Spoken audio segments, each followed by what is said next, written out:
What is up, YouTube? Making a quick video here about the 2022 Vanderhall Venice GTS. I'm just gonna highlight a couple things. If you're like me, you're in the market for one of these, or you have one of these, you've probably watched every YouTube video that you could find about one. And there's a couple things since I've had mine a couple weeks now. There are a few things that kind of stand out to me about it. So I just want to address a couple of those. First and foremost, not easy to come by. I had to get this one from a dealer that's 80 miles away from my house, but they did deliver it to me, so kudos to them. This is a boutique sports car. It's the best way I would describe it. I know people call them auto cycles and stuff like that. Depending on what state you live in, that may be different. Here in Florida, it's licensed as a motorcycle. So I want to talk about the good and the bad, right?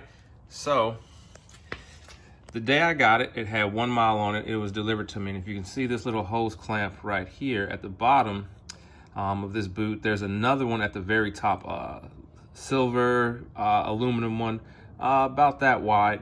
When it was delivered to me, that hose clamp that's at the top was down here, just kind of free floating. Myself and the gentleman that delivered it, we discovered it when I did my walk around. No harm, no foul. Had to go get an extra long screwdriver from Home Depot, and I actually was able to work it back into place. But brand new vehicle, 1 mile on it, that little hose clamp was loose. No harm, no foul. Still an awesome vehicle. I've got about 300 miles on it now as it sits. Pros and cons. There's really no cons. This thing is awesome, but I will let you know about a few things. So as of the time of this video, it is November. I live in Central Florida, so we do have some cool weather. I've got the GTS and it's got heated seats. One of the things that I had seen or had not seen about the heated seats was that there is absolutely no adjustment to the heated seats. They're either on or they're off. It's either hot or it's not hot. No harm, no foul there. But if you have a vehicle that has heated seats, you might be used to it being adjustable. That's just something to keep in mind. Bluetooth paired up, super easy. This is what I did for an attachment for my phone. The suction cup attaches real easy. It hasn't come off at all. Initially, I tried to use one of the clamps and attach it right here, but that fell off after the first ride. Heat. Pull this to open it. This is how you make your adjustments. I don't know if you can hear the clicks. How much heat did you have coming out? Let's walk around and talk about the vents here for a second. So these open like that, right? This one, as you can see, adjusts easily. This one is almost stuck in place. And I've kind of got it where I want it, so I don't have to mess with it anymore, but it was incredibly tight. After about 4 rides in this thing, I realized that I wanted some cup holders. And this is maybe a nuance to the 2022s that no one else really talks about. If you get in a lot of the forums at this date and time, people that have other models, they don't have this piece right here. Their floorboard is flat. So they're gonna suggest all these different cup holder ideas to you that can be mounted to the floor or sit in front of the shifter. But if you have a 2022, probably a GT or GTS, you're gonna have this piece and it presents some issues. Now, a pop can, yes, I said a pop can. I'm originally from the Midwest, never had a soda in my life, right? A pop can will fit down in here snugly. Most stuff that you can get from a drive-through, a pop bottle, water bottle, whatever, will fit down in here perfectly. I'm trying to avoid that because I don't want to mar the leather in any way at all. Another quirk about this, and this was kind of addressed to me when I was shopping around for the vehicle, is tires, okay? The number one tire that has to be replaced on these, from what I was told, is the rear, and I'll tell you why. It's human nature. We all have cars or four-wheel vehicles. I've ridden motorcycles most of my life, but behind the wheel of this, you kind of treat it as a car. So what you inadvertently do when you see something in the road is you straddle it with the 2 tires, but what ends up happening is you straddle it with the 2 tires and then you end up nailing it with the rear tire. So what I've kind of figured out is, first and foremost, slow down. And depending on where the object is in the road, what I try to do is straddle it with the insides of the left or right tire, depending on where it is in the road. So if the object was a pothole or manhole cover or just whatever it is, I try to get as close to the inside tire as I can, to the inside of that tire as I can. And then once the front wheel has passed it, I turn into the object, and that should move the rear wheel out of the way. You're gonna do that a couple times. I did it about 3 or 4 times, straddled something with the 2 front wheels, and just like nailed it hard with the back wheel. You'll do it a few times, and you'll become very, very conscious of it. Another little nuance, something that was odd to me, it took me a few times to notice. So this is your fuel gauge, right? Again, in most of our vehicles, if F is here, E is usually over here. And my brain kept seeing the needle here, and I would end up stopping to get gas, and I was amazed at how little gas this thing took until I actually realized that F is here and E is all the way down here. So you almost go 3/4 of the way around before you're actually close to the E. So visually, again, it's that whole muscle memory. My brain would see the needle somewhere in this area and tell me that I needed fuel when I actually didn't. It is an awesome ride. I have already done this, so I'm gonna go ahead and throw my 2 cents in there with everyone else.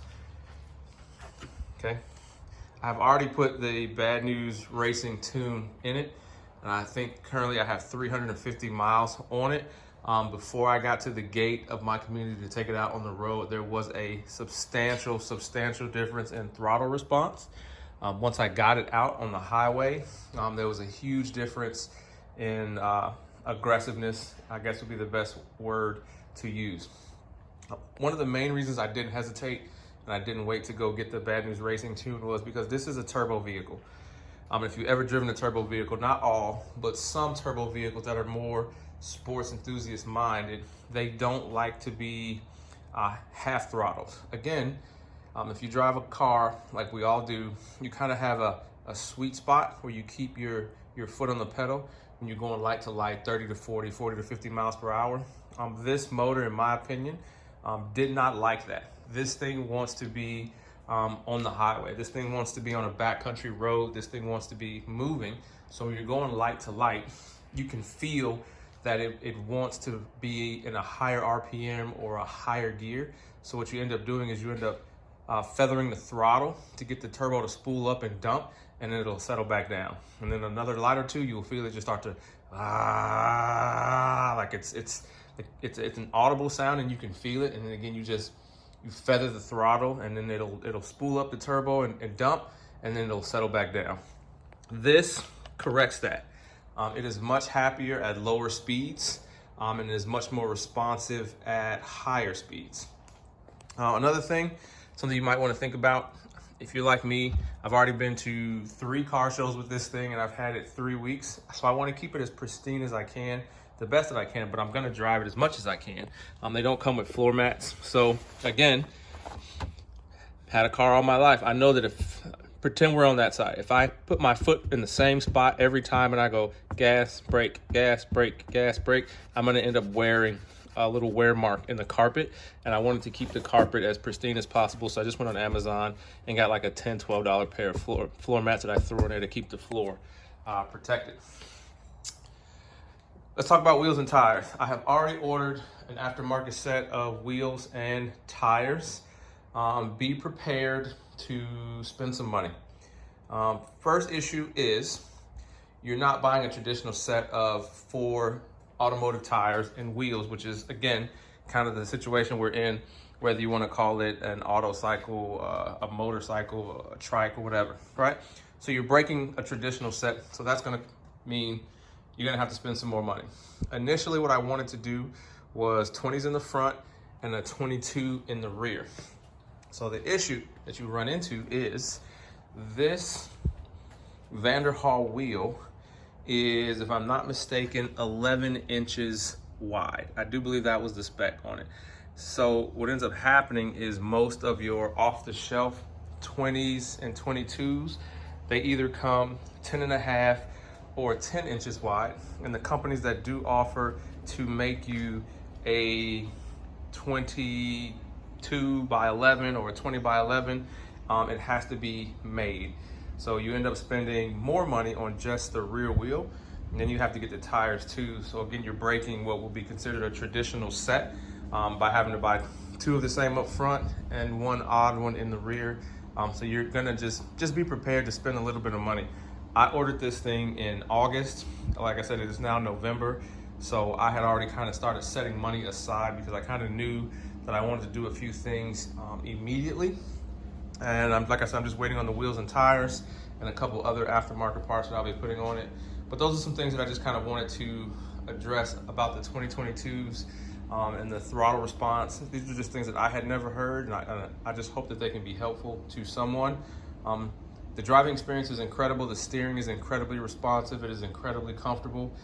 The heated seats combined with the heat vents on a cold day. I actually got hot sitting in this because the first day I took it out, I think it was about 55 degrees. And I had on a sweatshirt and a hat, had the heated seats on and the vents open, and I got incredibly hot. So I ended up turning the heated seats off and just had the vents open. The cockpit does keep you protected from the wind. So that's not an issue at all. So when it's cool outside, you can be a little more risky in one of these as far as dealing with the elements than you would with your motorcycle traditionally. I think that is awesome. It definitely gets everyone's attention. It's definitely been the center of attention at every car show and the one bike night that I went to. So it's definitely worth it. Once I get the wheels on, I've got some other aftermarket parts coming. I'll probably make another video to show you guys some progress with it. But I hope those couple little points helped. Oh, let me talk about this before I go too, right? These mirrors are absolute trash. They work at the light.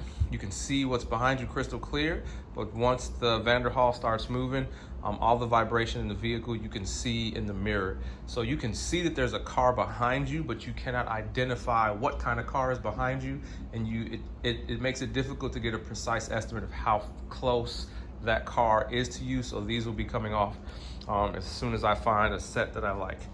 But that's about it, guys. I hope you enjoy yours as much as I'm enjoying mine. If you have any other information to share, if you have a 2022 and you've come up against anything that you don't think I've addressed that I might need to know now, please leave a message in the comments because I will appreciate it. And that's it. Appreciate it, guys.